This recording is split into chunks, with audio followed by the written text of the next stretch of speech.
Hello and welcome to episode 4 of Parents Who Game podcast. My name is Ivona Nikolic and today our guest is Steve, aka Dadizard. Steve is a husband and a father of 2 who started creating his content on Instagram and YouTube, but also branched out to Twitch once he found out about it. Lately, Steve has had plenty of time to create gaming content, including some charity streams and events. And also something he used to do is the Pokémon local tournaments and events for children. Unfortunately, due to the current state of the world, Steve has recently lost his job. On the other hand, he was able to increase his online presence as a community creator and a Twitch streamer. Steve is a compassionate, charismatic, and overall an awesome person who you're gonna get to know today, and I think that having him today on the show is a real treat. Steve, welcome to today's show. I'm so happy to have you here. Thanks for having me. Yeah, I'm very excited, and from what I already know about you as a content creator and as a person, I know that you have plenty of valuable stuff to share today with our Parents Who Game. So yeah, exciting times for all of us. Cool. Can't wait to get started. So can you tell me a little bit about your gaming past? Like, do you remember some of the games that you played when you were a kid? And when did it begin? Yeah, no, I think for me, a lot of it started when I was maybe 6, 7, 8, 9 years old when I was playing Game Boy. We really didn't have any consoles when I was growing up that much. I didn't really get into console gaming until I was older, and then I kind of reverted back. So like I had an early PlayStation, I had an Xbox 360, and then my brother kind of went back and we got Nintendo, Super Nintendo. We had Sega Genesis. I mean, there was a lot of consoles we had growing up. And so we really got into a lot of that type of gaming. I remember playing N64 and GoldenEye with my friends and just kind of passing the time playing lots of those different types of games. There really wasn't one in particular genre or like game type that we got into. It was just kind of a little bit of everything. We also played like Madden and a lot of sports type games. And so we really that's kind of where it all started for me. I think the thing I liked the most about gaming was I did like story games, but I also liked the collaborative type games where you can play with other people. And I think that's a lot of where I'm at now with Twitch kind of comes from. You know, I love playing games that are able to be played with more than one because it's always more fun when you're playing with a group, you know? Yeah, that's true. And something interesting that came to mind when you were talking about how it used to be for us, something that in my personal opinion, younger kids now don't get to experience is just a feeling of diversity when they're picking a game to play. So nowadays, kids, as soon as they start gaming, they will play like either like, I don't know, Overwatch or Fortnite or a single big particular game. But when we were kids, we had Segas and those cartridges that we would just like plug in, and there were like, I don't know, 365's game on it, and then we'd play like one game for 15 or 20 minutes and then move on to another one. And that is just something that unfortunately not a lot of kids get to experience in that kind of way. Well, I mean, they do have cool games nowadays too, but it's just nice to get introduced into the gaming world in that way, in my opinion, where you just get to try out a lot of different stuff at the beginning and not really be influenced by something completely mainstream that will just drag you into a genre without you kind of trying out other things. Well, I think, and the other thing that was pretty neat back in the day, whatever that means, is the games when you played with more than one person, you had to have physical consoles or like the people with you, right? Like right now you can play online versus, you know, whoever, wherever they are.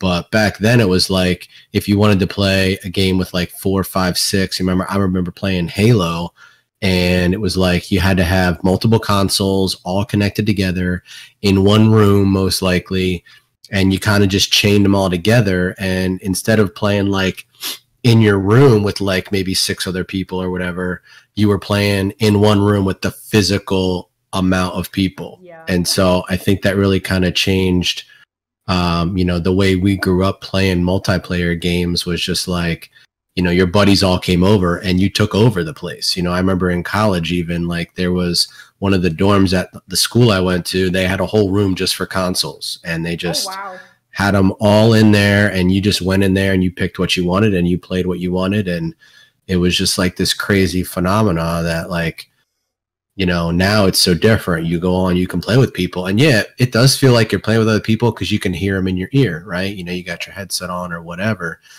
But it was just different then, right? It was, you were fit the physical people. You could have, it could make a night out of it, a day out of it. I remember doing like sleepovers with like 10, 15 people. We were all playing games, just rotating in and out. So yeah, that kind of really, that was really cemented in my mind as far as like where gaming started for me. It's just nice, like there is something special about, you know, like sharing the same snacks, you know, just enjoying the same environment, being in the same room. And now when people want to do it, they really have to have one particular singular reason to do that, and that is to be more social and to actually be in the same room. They don't actually have to do it today. So that is something that changed, and I'm glad that we're bringing these stories to the people who maybe didn't get to experience that when they were growing up. So yeah, pretty awesome.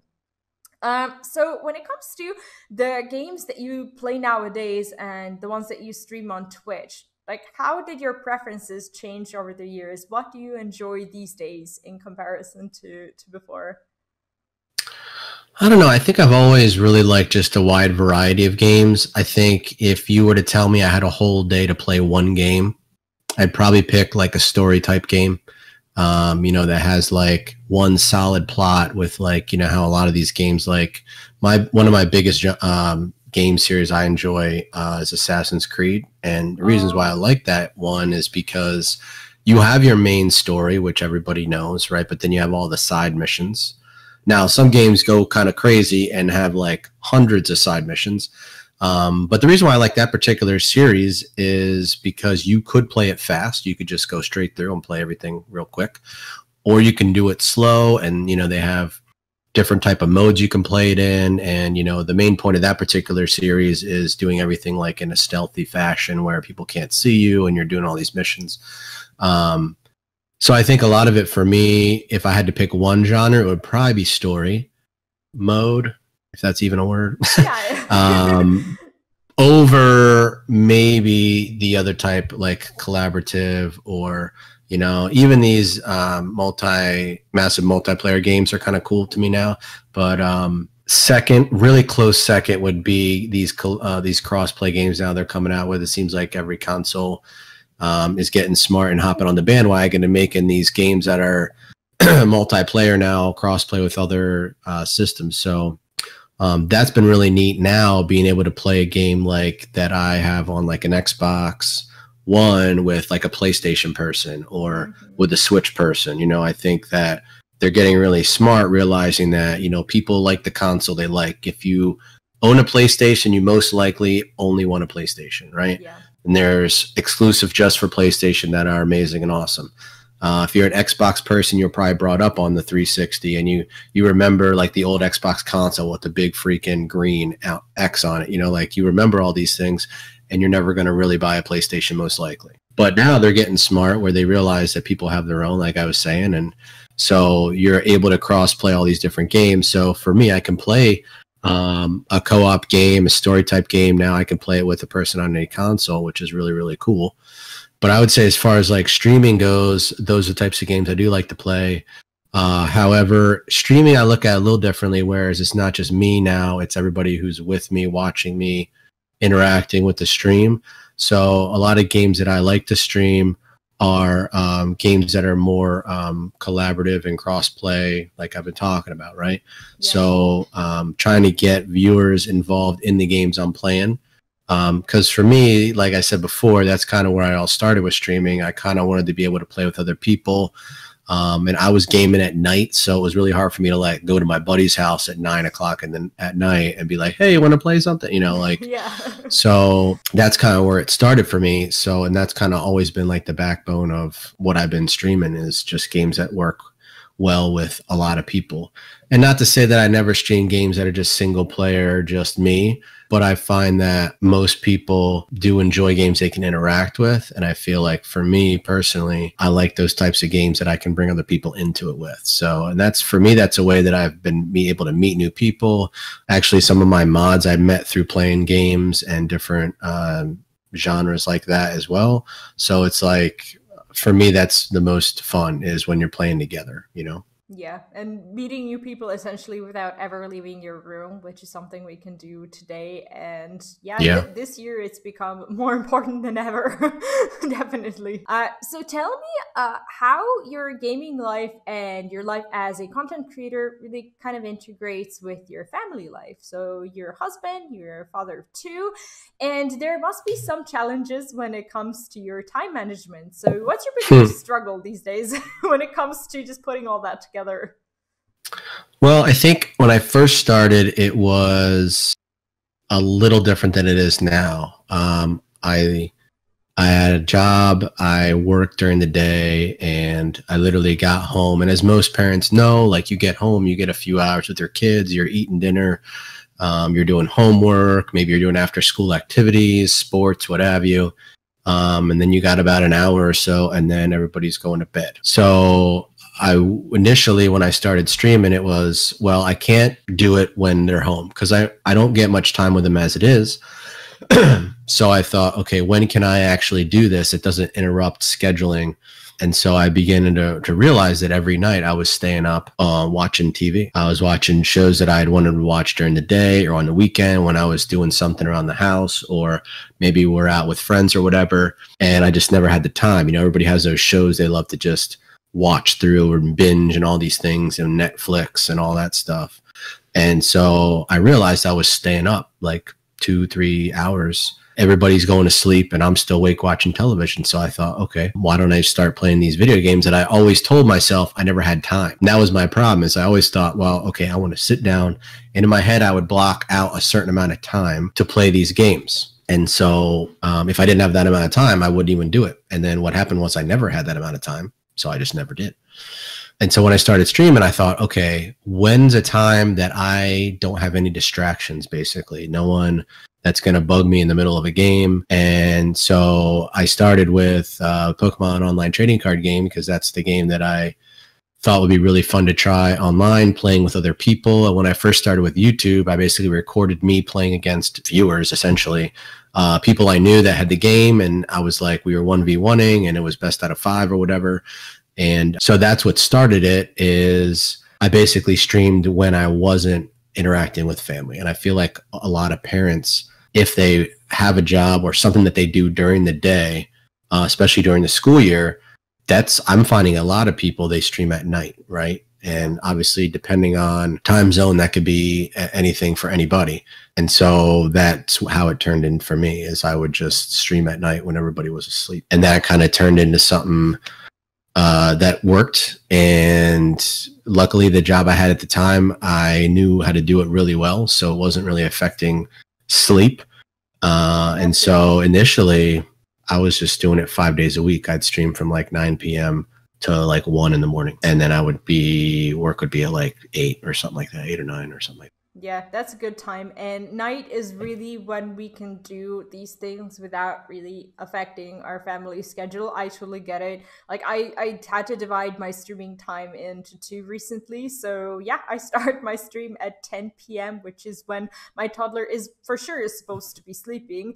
And Right. I have one streaming session then, but like on the same day, I start with another game. Since I stream like Legends of Runeterra and World of Warcraft now, I start WoW at 6 in the morning. so I do it like from 6 to 8, and then at 10 p.m. I do Runeterra. And that is like the one way that I found that it doesn't affect my family schedule or like the stuff that I'm doing during the day. And I think a lot of parents have the similar story to you and me, where night just becomes a time when you can really commit yourself to your passion. But as you said, sleep is also very, very important. So if you can combine that with getting enough sleep, then that kind of works out. Yeah, and that's the biggest thing. And you know, I had to change my schedule as far as how many days a few times just to see like what worked the best, because you know, doing that 5 days a week, I was starting to really feel the sleep deprivation. So it's like, I think one time I then cut it down to like 3 days and occasionally on a weeknight or weekend. But like you said, as a parent, like you love doing it.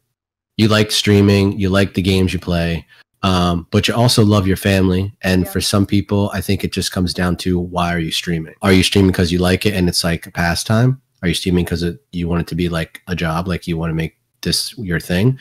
But I think if you asked any parent streamer, or if a situation happened during a stream, you know, like I've had this happen a lot, where a kid wakes up or someone's yelling for dad or mom, or, you know, whatever happens, you know, I would say 9 out of 10 parent streamers would be like, sorry guys, I got to go, and end it. Yeah. They're not going to keep it going. Right. And so I think that's really telling, you know, if you're a parent, you do love streaming and you love it, and you play the games you like and you do that kind of thing, and you schedule it when you can, but it's still not first. Yeah. And I think that's what makes it challenging, but also different being a parent, having kids as a streamer, whether you're a single parent or with a spouse, boyfriend, girlfriend, you know, whatever. I would say once kids are involved, it's different. I mean, we could probably all agree on that. Yeah, and the time that you invest into something else becomes a lot more precious, and you really kind of have to think about if that is the thing that you want to commit your time to, because you only get 2 or 3 of those precious hours during the day. And if streaming is something you love, like, you're gonna do that. And when you see a parent streaming, you know that is their greatest passion, because they don't get a lot of other times to do other things they're passionate well, and that's what I realized. Like, if I want to game at all, it literally turned into, okay, I have to stream to be able to game, because you give, you know, any other time. I mean, we all know as a parent, you sit down to play a game and it's like 5 seconds and there's a kid next to you. Now, whether or not they interrupt what you're doing or they just sit there, that depends a lot upon a lot of different variables. Yeah. But that's where it came down to me. I was just like, all right, if I want to play any of these games that I spent money on, or people gave me, or whatever, streaming is the way I'm now playing video games.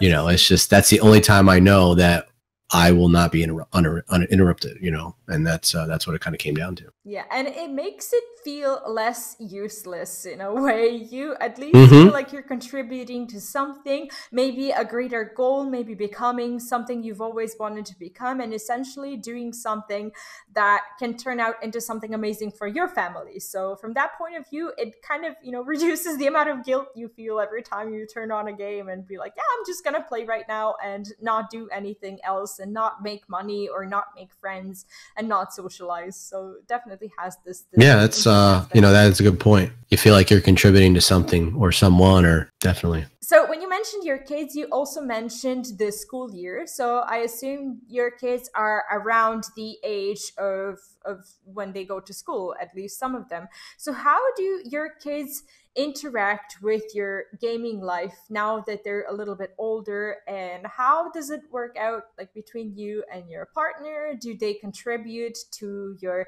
passion at all? Are they supportive of it? Well, I would say it's all pretty integrated. So my kids are 9 and 6, and I will say that it's definitely changed. Like, I've been doing this for almost 2 years now. This month will be my 2-year anniversary in October. Oh, and thank you. And, you know, it's been an interesting 2 years as far as how family has interacted with streaming, schedule wise, what I basically do when I'm not streaming, you know, to kind of interact with people outside of the actual being live part. But my kids really, I mean, they know what I do. They like it. They want to be on stream. So every once in a while, we'll do special things. Like, my daughter's actually going to do makeup on my face in a couple weeks. So she's excited about that. You know, what I try to do is make it really fun for them and not, you know, boring. I feel like a lot of the games that I play, they like, especially my son now. He's 9. He's really getting into Pokemon and a lot of the Xbox games we're playing, and he also has games he likes as well. So there's been some streams when I've played games with both of them, and it's just really fun to play a game with a 6-year-old and how excited she gets, you know, when she scores a goal, or when, you know, something happens in the game that benefits her, and points, and, you know, all that kind of rivalry too. They're both pretty competitive when it comes to certain games, so it's really, really fun. And I know, you know, it's an interesting subject because some people are like, I don't ever want my kid to be on streaming, which yeah, it's I'm a like, touchy fine. one, definitely.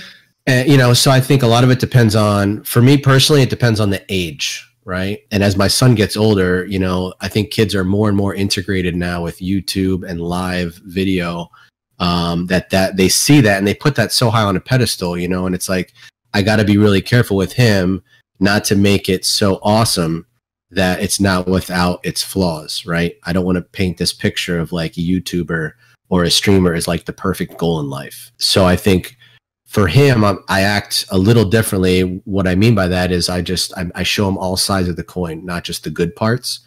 You know, maybe when something awesome happens on stream, we may talk about that, but then we also talk about, hey, this stream, nothing really happened. It was just playing a game and it was fun, but it wasn't like super awesome, wonderful. And so trying to give him like this picture of like what it actually means to be a content creator. And, you know, your dad is not awesome at it. I'm just doing this to see where it goes. Yeah, that's and really I think that you do that in such yeah, a way. and you have to, I think you just have to be real with people, you know, whether it's your kids or other adults. Like when family members ask me what it's about, or, you know, what you play video games, people watch you, and then like every once in a while someone gives you something. I was like, yes. And, you know, I think yeah. it's crazy, right? Because like in their mind, if they've never heard of Twitch or YouTube or live streaming, they don't even have any concept of what it is. To them, it's just someone's watching you do something for hours and hours and hours. How could that be fun? Yeah, and I think a lot of people connected to these reality shows that they see on TV, and some people obviously are repulsed by that, and they go like, yeah, you're in your home and you have your camera and you do something, you know, during the day and people watch you do it. It's just like really interesting and at the same time weird, strange concept to a lot of them. So my wife is, I would say she's really supportive of it. She doesn't ever want to be on stream, which I'm like, it doesn't bother me that you don't. I know some spouses are like, get me on there with you. Let's have a party. You know, I'm really glad that she is very supportive. Like when we were having some issues with the technology side of streaming, my laptop pretty much stopped working at one point, and I basically had to just stop streaming. I couldn't because I had no other way to do it. And she kind of suggested, well, let's look at PCs. Let's try to figure out, well, maybe there's something that we can do instead that will help. Because she knew like that's what I really like, you know. And I think for a lot of partners and spouses, like if the best way for you to support your significant other who's streaming or content creating is just to, you know, kind of encourage them to keep doing it. And you see, and that's what she saw, was that like, for me, this was like something I really, really enjoyed. I enjoyed the people that I'm around with, the games that I'm playing. And again, like I said, that was the time I got to play. So take that away from me, and now it's like, crap, what do I do? Yeah. And it was just really cool to see her kind of push this direction of, all right, well, let's get you back into it. You know, I was a little shocked because I've kind of figured it would take a while for us to even like begin to think about what to do. And she was kind of the one that kind of started the conversation. And so I was a little shocked and also like very excited at the same time. That is beautiful. So I think, you know, I think if your spouse knows you or if your partner knows you, they understand, if you've been doing this long enough, what it means to you. And so, you know, as any relationship goes, what matters to the other person should matter to you at least a little bit, right? If nothing but their happiness. Yeah. And she understood, this is what makes me happy, at least, you know, a part of life that makes me happy. And so she wanted to do everything she could to try to figure out, what are we going to do to not let this go away? And I think even as like a guy, you know, like we're so, I don't know, I think most men really just want approval from their spouses, partners, girlfriend, boyfriend, whatever. They really need that like support in that way. And so for me, that was not only like, oh, this is really cool, but also like, okay, you at least appreciate, maybe approve a lot more now of what I do. It was me being able to see that through how she was acting. So it's just been an interesting ride with all my family. You know, once I'm explaining what I'm doing, my kids are starting to see, you know, the fruits of what's going on. And, you know, even this interview right now, you know, well, who is this and what's, I said, I'm explaining like how I met you and like the path that it's been on and like this opportunity and all these different things. And so, you know, it's just, I think we're in a different world now where media is different and content is different. And, you know, if you can't share at least part of that with your family as a parent, with your spouse, significant other, kids, if you can't share, if you're hiding that, or, you know, if you're not able to share that with them, like that to me is just more of the pie, right? Yeah. It's more of the icing on the cake, if you will. Because I know like there's a lot of things that people do in life, right? But when other people approve it and like, and then encourage you to do it, even for me, that's just this like stamp of like, yes, I'm supposed to be doing this.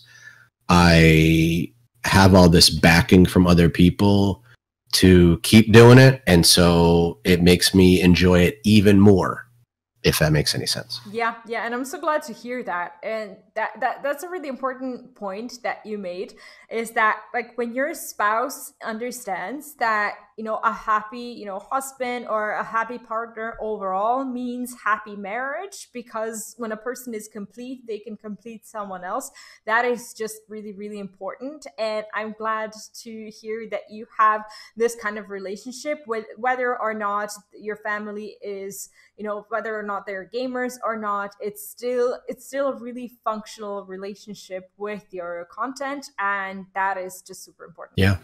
So when it comes to just making it all work and balancing it, not just for us, but also for our viewers, like what would you give as your number one advice on how to balance being a family member and basically being either a content creator or just a gamer, regardless of whether you're streaming or not? How do we make it work? Well, I would say a couple things. You definitely need to have some sort of schedule, if not super like detailed, at least somewhat planned out in your mind, whether that means time of day, what days of the week, you know, a rough kind of schedule of maybe types of games you're going to play or what type of games you're going to play. And again, I'm speaking mostly on like the streaming side, not necessarily the other content.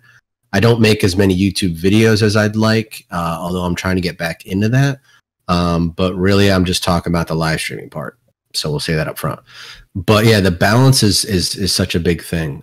For me, it's just figuring out the best times to do it, being flexible, and then being able to communicate that to your community, however that is, through Discord, Twitter, whatever. You know, because if people get in their head like, all right, Dadizard is Monday, Wednesday, Friday, and then I just change it and don't tell anybody, especially like, you know, my mods and stuff, if they don't have any idea, you know, that might upset some apple carts. And I feel like that's the biggest thing. After schedule is just kind of when you change things, like let people know. Now, maybe like, you know, nobody cares and we'll just think worst case scenario, I'm just talking to nobody, right? For me, that's just peace of mind then at that point, because I feel like me being accountable to whoever's going to watch and listen, that's also part of like who I am and what I'm about. And then I think the other biggest thing for balance is to talk to other people and maybe other parents, see what they do, see how they do it. And, you know, if there's opportunity to get your family members involved, then try it and see if it's fun for them. You know, my kids are so integrated now with YouTube and all these different content out there that if I ever suggest like having a stream of them do anything, they're just all about it. You know, my son did a stream a few months ago now, where he was just like drawing pictures that people would tell him to like. And so I think a lot of kids cherish time with their parents. And so if every once in a while you can do a stream with your kids, again, if you so see that as being okay, they see that then it's just more time to connect with you on a different level or scale, right? You know, my daughter and I played a game, this was a while ago now, and she just thought it was like the best thing in the world, you know, and maybe nobody shows up, but you know what, you got to be fine with that. And that's where I think it all comes into. You got to love the content you make, you know, and make it somewhat interactive with them, you know, like for me in particular, like just some detail, like I had commands that were oriented towards them. I had, alerts that they like, stuff they enjoyed, like those types of things. And so that way you're interacting with your stream like you normally would. You just now have a guest host, and then they're actually interacting with the people, which is really, really fun. And so I'm not saying do that every week or all the time, but every so often, maybe as like a reward for some goal you hit or something. Like this makeup stream in particular was for some goals I had during a stream a couple weeks ago, last week actually. And so I told her about it, and she's like all excited. We're doing something she likes to do, and I can't be afraid that that's gonna be good or bad. It's just because I'm doing it with her. So I think when you do like the way to keep the balance in the streaming with the family, obviously you don't want to stream around family events or do things that interrupt your day-to-day per se. But then on the other side of that coin, if you do streams, maybe bring them in every once in a while, or make opportunity for them to be involved in your content in some fashion. And I think that really keeps it like, well, Daddy's not just like doing his own thing. Like they know about it. They know what I do. They know the games I play. Some of the games I play, they play, and then we can interact that way. Like in particular, Pokemon is just such a big part of our everyday life, it seems like, because we've been doing it forever. But my son's getting really deep into it with the trading card game, with the online game, with cards in real life that he has. And so for us, me and my son in particular, that's one way I keep the balance with him is through that one particular genre and game, right? So I think you have to really want to do it. If you have a family and you think I have no time, you're already failing.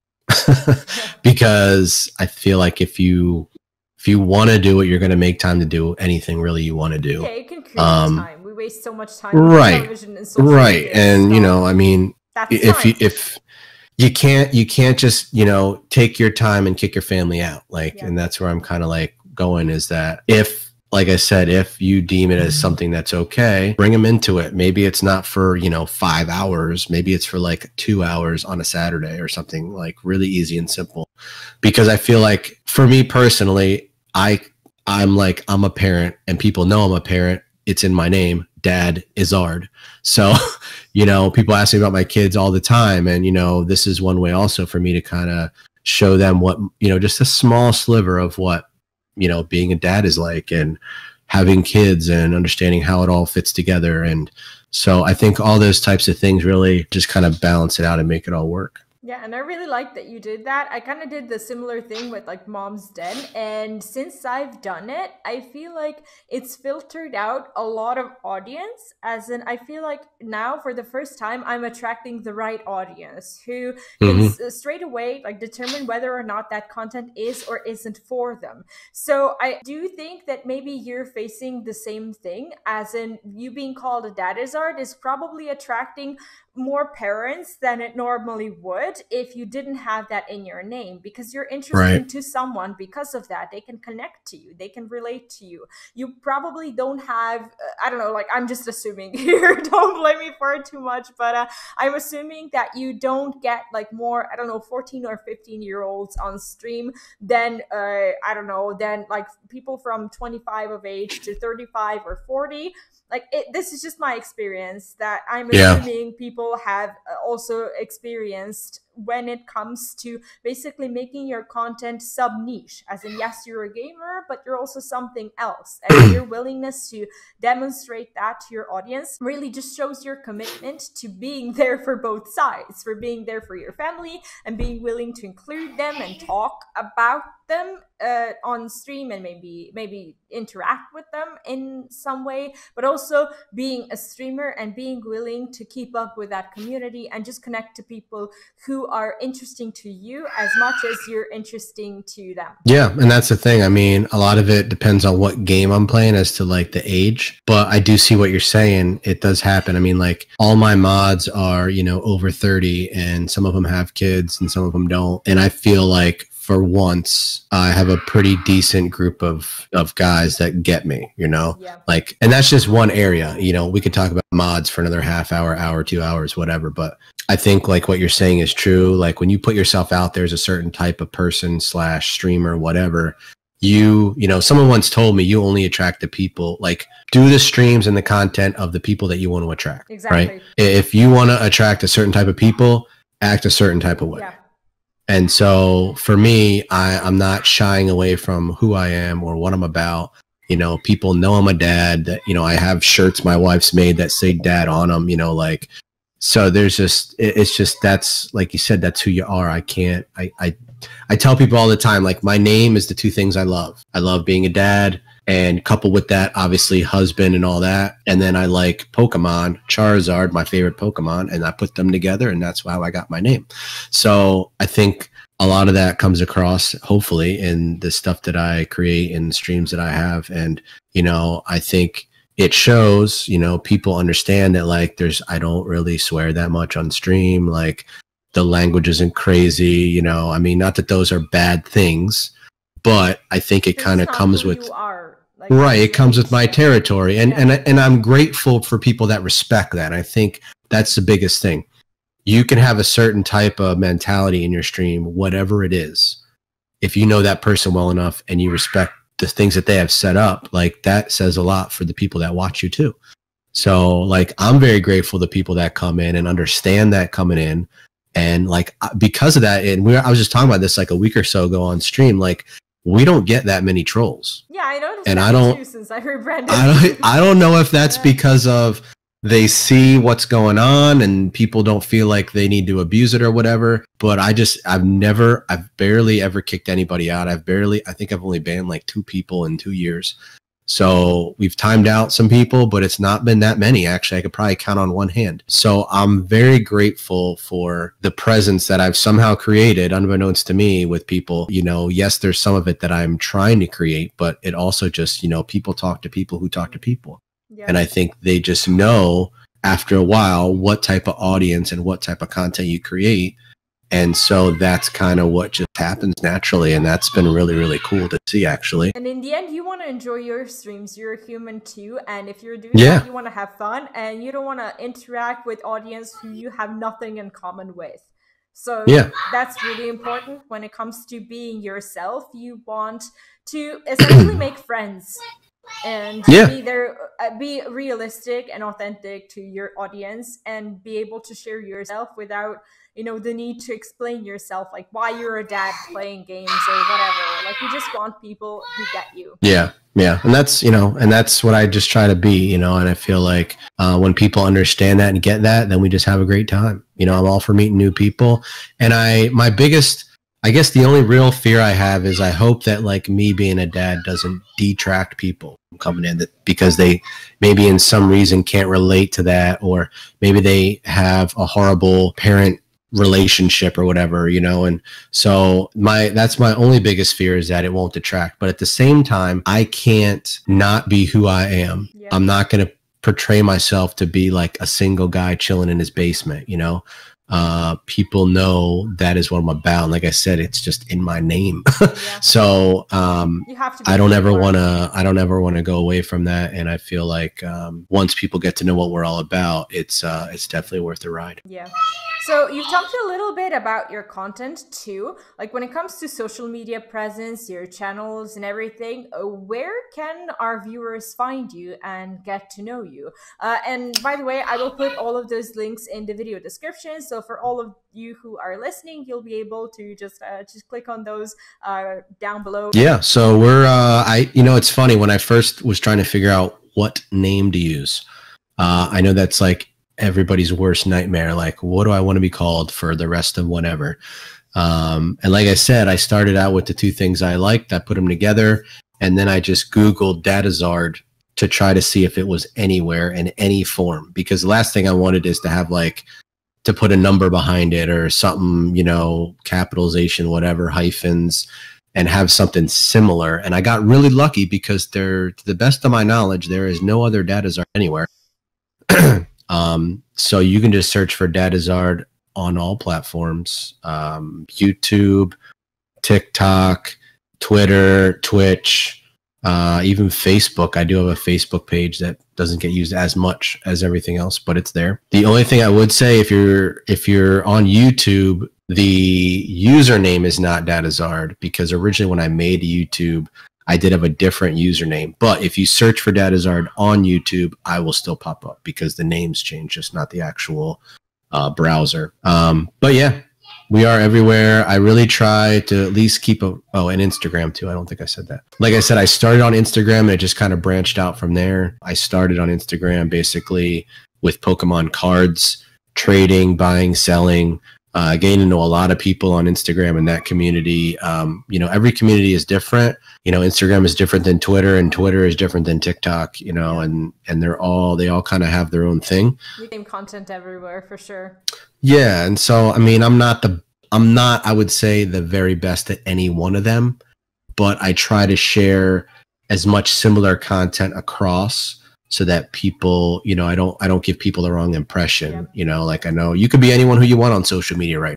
Yeah. And that's the good and the bad part of it. But yeah, any of them, just search Dadizard, you'll find me. The only thing I would say is, I know there's a lot of people out there that are maybe wondering if streaming's for them, or wondering if they can make it, or maybe they feel like they're too old, or they're not knowledgeable enough, or they don't have the time. What I would say to that is, if you want to do it, you should at least try it. I know a lot of people that they just don't feel like they have what it takes. And I'm not saying that I've made it by any stretch of the imagination, but I wouldn't have started it if I wouldn't have thought, hey, this could at least be fun. People that just don't even try, you're missing out.